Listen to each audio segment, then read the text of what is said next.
Welcome to my podcast, Lisa with a Visa, your passport to the world. Join me on a journey to discover the beauty, diversity, and wonders of our planet. From vibrant cities to remote landscapes, from mouth-watering cuisine to heartwarming encounters, this podcast is your ultimate guide to unforgettable travel experiences. I'm your host, Elisa, and I'm excited for you to join me on this travel adventure.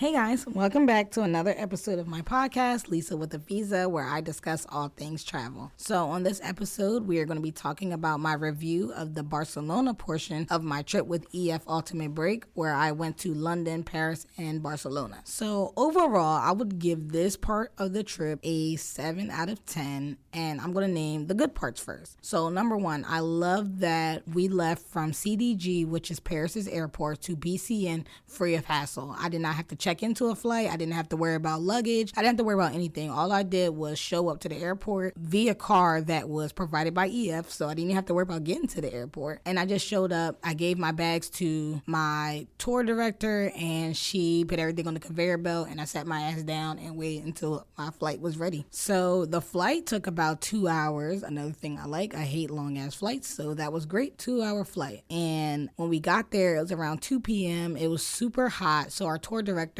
said she didn't want to do a walking tour, because if you know about previous trips, we all do a walking tour in each country or city that we go to. And if you look on my YouTube, you can see the different walking tours I took with London, Paris, and now Barcelona. So we ended up heading to our hostel, and the hostel we stayed at was Generator. And in this hostel, I had 5 people in one room. So me and 4 other girls, and the girls I stayed with were girls that all came together. So 4 of them all came together. I was the oddball out. Now I will say that is something I didn't enjoy in my trip. I didn't like that I was switching roommates, because I felt like if I got a rapport or I got cool with one roommate, why make me have to get really cool with another one? And one thing I learned about Europe trips, they're sometimes cliquey. Not saying that you won't find your person to travel with, but you will find like a person. No one's walking alone. Like no one's going to just not find not one person they click with the entire trip. I got lucky and was able to click with 9 different people. So I wanted to stay with one of the 9, and I got to stay with none of them. So didn't like that, but it is what it is. Generator was a good hotel to stay at compared to Joe and Joe in Paris. And if you didn't hear that podcast, listen to it, because that was unacceptable to me. But this hostel at least had air conditioning, and they had towels and washcloths. Like Joe and Joe didn't have that, but at least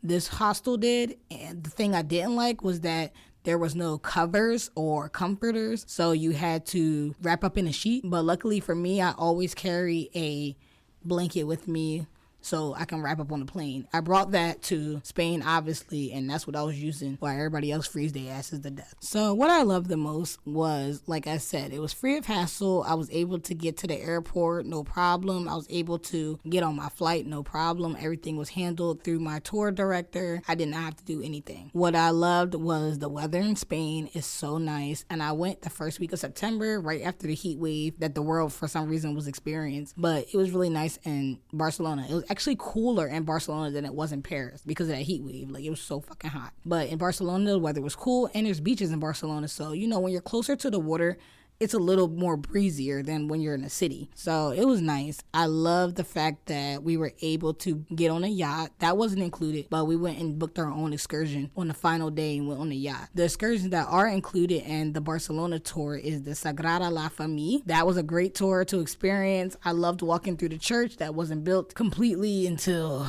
I think it gets built in like the next 10 years or something. And they've been building this church since the 1800s. So it's kind of like now a historical site that people want to see when they come to Barcelona. We also went to Park Güell, which is the park where the Cheetah Girls went to. So if you haven't seen Cheetah Girls, watch that. Then look at my YouTube. We was there. I also love the food in Spain, but I also love Spanish food. So it's really giving chef's kiss. I also really liked the food in Spain, and I love Spanish food, but the food in Spain was so good. I loved the food, like paella, the tapas, everything. I was trying different foods. Now, granted, I love Spanish food. Like, I really, really love, like, it's probably one of my favorite foods. So, of course, I was going to like it. But I think you should try it. Like, we had this taco place right across the street from us called Piqueo Taco. You can look it on my YouTube. And that was the best birria tacos I've ever had. I had birria tacos like 2 years ago, and they were like, that was okay. always called them the tacos with the soup, but the birria tacos in Spain, like I had bought 2, went back to my room, ate them, and came back down, walked across the street and bought 4 more. Had 6 tacos. Like I was like, yo, I need more. And then I was like, Lisa, relax. I need to go back to go get them tacos. Like that was the best tacos I ever had. Now, what I didn't like about Spain, while I'm giving it a 7 instead of a 10, transportation. I do not like the subway system. They close after a certain time, so it's really hard to get around if the subway's closed. So if you go to the club, get an Uber back. Now, Ubers aren't guaranteed. There was a point where we were waiting at our hotel for an Uber for an hour to go out. An hour, because we kept getting Ubers that cancel, or they want a passport, or they don't want to give you a ride because you're foreign. Those were the annoying things about Spain. The fact that I couldn't get no fucking Uber.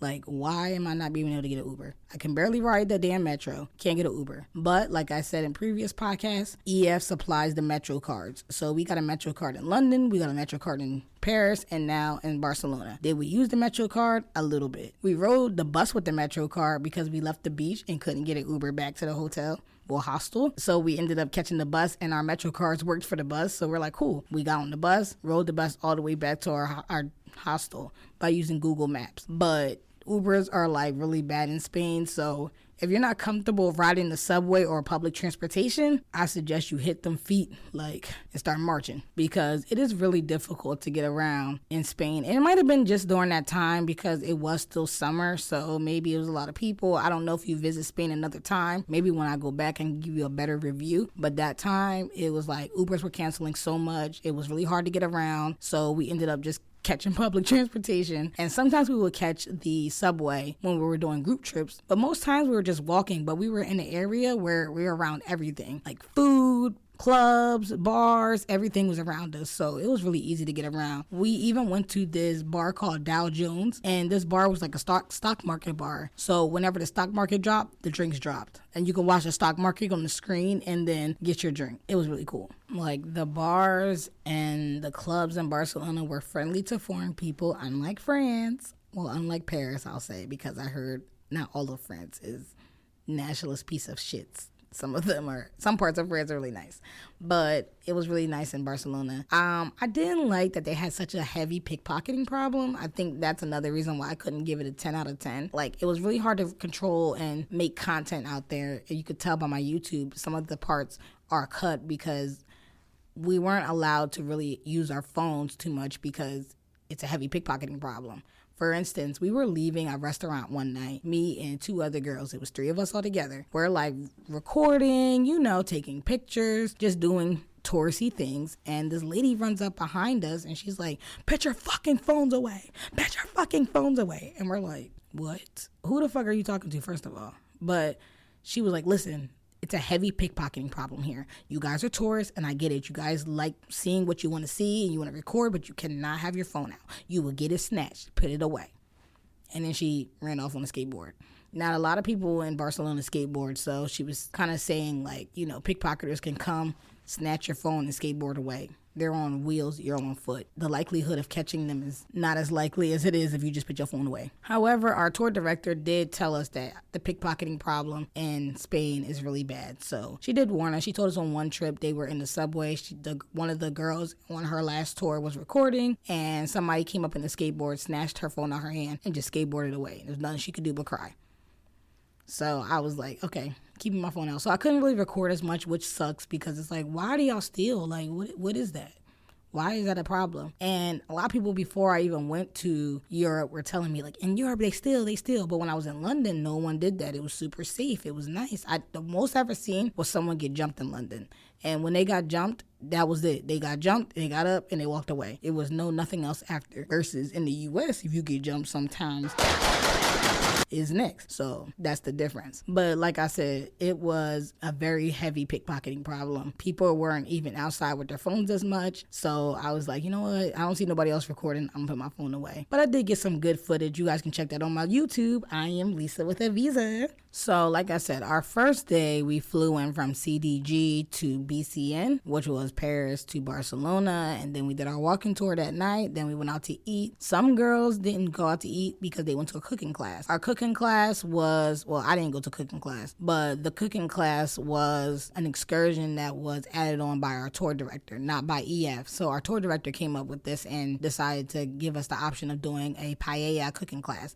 I didn't do it because I was super tired. So one thing I will say, the reason why I'm not giving this trip a 10 out of 10 is because the exhaust that comes with traveling with EF. When you're going from country to country to country, it's very fast paced, and sometimes you can become wrapped up and worn out. Like, it's not a trip where you're thinking you're going to go unravel and sit at the beach and relax. I thought, like, when I got to Barcelona, okay, finally, I'm going to be at the beach and I'm relaxing and I'm going to be chilling. No, I went to the beach one day out of those 3 days I was in Barcelona because I had an excursion to do. I had other things to do with our tour director, and I was just like, that's what I didn't like. I think that I should do a Barcelona city tour, just the city tour, 7 days. They have that option on EF, but instead I wanted to see all 3 different countries, which was cool. It's such a great experience, but you're super tired. You're waking up at 7 a.m. every morning and you're doing excursions, activities, you're doing walking tours, you're doing a whole bunch, and sometimes you're not getting back to your hostel until nighttime. And then if you want to go out because you do want to experience and indulge in the culture, you're not getting back in the hostel until 3 a.m. and then you're going to have to repeat and get back up all over again, except for on the free days. So my final day in Barcelona was a free day, and we decided to do a yacht tour, boat ride or whatever. We got on a yacht. It was about 10 of us. We got on this yacht and, cruised through the marina in Barcelona, and it was so nice, relaxing. We even got to stop and swim and eat on the yacht and drink some champagne on the yacht. And then after we got off the yacht, we went to a restaurant right off the beach because where the port was, it was right next to a beach. So that was my beach day, and I was so happy that I at least got to do one beach day. But I am disappointed because if you're thinking that this London, Paris, and Barcelona tour by Barcelona, you're going to be able to do all this summer beach activity, no, you're going to be walking, you're going to be getting education, you're going to be really learning about the countries that you're visiting. It's not necessarily a vacation where you're relaxing and just unwinding and decompressing from work or whatever. No, I felt like I needed a vacation after this vacation. That's how much I was walking and doing, but I wouldn't trade it for the world. I had the most fun, and I'm actually going on another EF trip. Like, I did highlights of Morocco with EF. That's coming up soon. You got to listen to that podcast. It was one country trip, and I went to like about 6 to 7 different cities. It was so fun. Such a great trip, but EF is very fast paced. So that's what I'm saying. You guys have to really get in your minds that you're not going to be relaxing and unwinding. You're going to be learning. You're going to be doing the most because it's only 9 days to explore 3 countries. So that's 72 hours in each country. So you don't really have as much time. Even though it says 11 days, 2 of those days are travel days. So keep in mind. And another thing I want to say is that I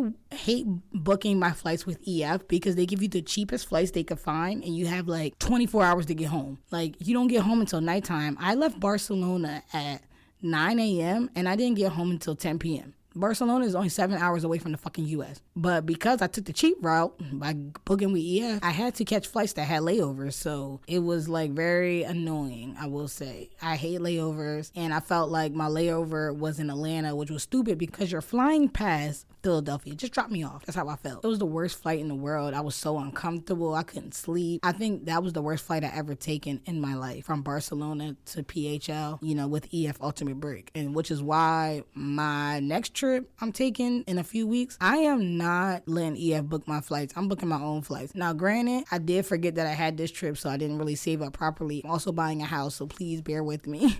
I'm doing a lot and I'm trying to travel. But I'm just going to book my own flights because I don't like layovers. And if I do have to have a layover, then it can't be for more than 3 hours. And if it is going to be more than 3 hours, I'm going to just stay in that town, that city, whatever, until the next day. I don't like layovers. I don't like layovers for like 7 hours. It drives me insane. The thought of It makes me depressed. It makes me not even want to go nowhere. Yeah, I don't like EF booking my trips because they pick the worst. However, I do have some friends that booked with EF. Well, I met on EF Ultimate Break trips, but I have some friends that booked with EF and they didn't book a flight, and then EF ended up canceling that trip. So they had to find a way to get their money back or reverse their flights or whatever they had to do, and it was very much a hassle. So they prefer to just have EF book the flights, because sometimes EF will cancel a trip ahead of time because not enough people have signed up for that trip. Like if you have less than, I think, 12 people, the trip cannot be conducted, so they will cancel it, and you get your money back, or you have the option to go on a different date. So they have a bunch of dates that you can choose from. Maybe that date didn't get enough travelers, so you can go on the next date. That happened to one of my friends. She booked a trip to Bali. Well, two of my friends, they booked a trip to Bali, but they did not take a flight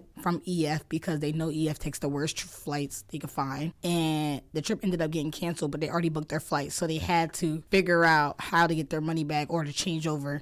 And it's just a hassle. It's just annoying. Nobody wants to go through that. Me personally, I'm not booking my flight until maybe the month before, because that's when EF books their flights anyway. They book it a month before. That's when you get your flight itinerary. Like, they do the same thing, so I'm gonna do the same thing. But it was such a great experience. Like, out of all the cities, London was my favorite, then Barcelona, and unfortunately Paris, which I did not expect Paris to be the way it was. But it is what it is. I want to go back to Barcelona. I want to see Ibiza. I want to go to Seville. I want to obviously see Madrid. So, I really want to go back to Spain. And I'm thinking about going on the Spanish road trip tour they have, where they visit multiple cities. I think it's 5 different cities in Spain. So, they go to, I think Madrid, Barcelona. So yeah, I think I want to go back and visit Spain, and I might even do it again with EF Ultimate Break or with Kentucky. I know I'm going to go back and visit sometime next year, so stay tuned for that. But however, I can always visit solo to Spain because now I kind of know the mechanics. Like I said, if you are a person that wants to travel and you're nervous on traveling by yourself, try EF Ultimate Break, because you're going to travel with other people and it gets you to open up your shell. Now I have no worries of traveling solo completely. I don't even care about being alone. I know what I want to do. I know how I want to move, and I got a little bit more information and my feet wet by going to these other countries without my actual friends. I didn't go with not one friend. I didn't know anybody. I had to force myself to make friends. I had to force myself to talk to people. I had to be myself without the people that I know the most, and that was most uncomfortable feeling, but it was also the most freeing feeling. I'm making friends with people who really fuck with me. We all planned a trip to Thailand, but like I said, I can't go because my friend is getting married. But other than that, it's really a great time, and you never know who you're going to meet on this trip. I know 2 people that met on EF Ultimate Break trips, and now they're in a relationship. You never know when it comes to meeting and stepping out of your shell. You'll meet lifetime friends that travel, even if you guys don't live in the same state. I'm going to Croatia in May with 2 of the girls that came on this very trip with me because we became so cool. We talked to each other. We text each other. We're all right, I told them I wanted to go to Croatia. What did they do? They booked their trip, and now we're all going. And it's now I'm going on a trip where I do know people, and that's what it becomes. You make friends, and then you make other future plans when it comes to travel, and now you guys are traveling. And these 2 people don't even live near me. One lives in Rhode Island and one lives in Minnesota, but we're all cool. We're all planning on meeting up with each other just because of the time we had in London, Paris, and Barcelona. Now, I'm not saying that every trip is going to end with you're going to find your travel soulmate or your boyfriend or whoever, but it's still a great opportunity to take, and especially if you're under the age of 35. Hurry up and do that. So I want to thank you guys for taking your time out your day to listen to my podcast. It really means a lot to me. Please comment, please rate it, subscribe. It means so much. It goes a long way. Let me know of other things you want to hear about on the podcast. And next episode, I'm going to be giving all travel tips when it comes to booking flights. Thank you. Bye.